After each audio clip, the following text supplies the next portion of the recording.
ভালো ভালো রান্নাও খাবো, আবার কম পরিশ্রমে হয়ে যাবে। তাহলে বলবো মৌরি চিংড়ি আর এই পোলাওটা ট্রাই করো। ব্যাস চলে এসেছি একটা দুর্দান্ত রেসিপি নিয়ে, জাস্ট মাস্ট ট্রাই রেসিপি।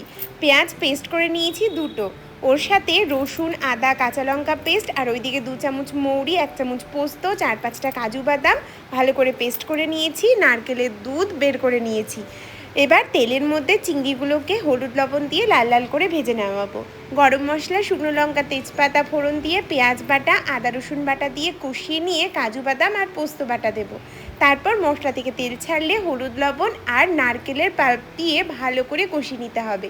ব্যাস এরপর চিংড়িগুলো দিয়ে একটু কষানোর পর জল দিয়ে মাখো মাখো করে নামাবো। উপর থেকে একটুখানি ঘি আর গরম মশলা দিয়েছি, তবে পুরো গ্রেভিটা কিন্তু নামাবো না, কিছুটা গ্রেভি পাত্রে রেখে দিয়ে তার মধ্যে গোবিন্দভোগ চাল দিয়ে ভালো করে কষিয়ে কিশমিশ কাজু বাদাম আর নারকেলের দুধ দিয়ে প্রায় 10 মিনিট ফুটাবো একদম লো আছে। যতটা চাল তার দ্বিগুণ নারকেলের দুধ।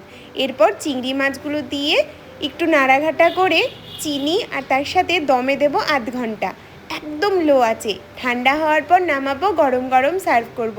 নামানোর সময় একটু ঘি দিয়েছি। ব্যাস এই পদেই বাজিমাত বলতে পারো, দুর্দান্ত।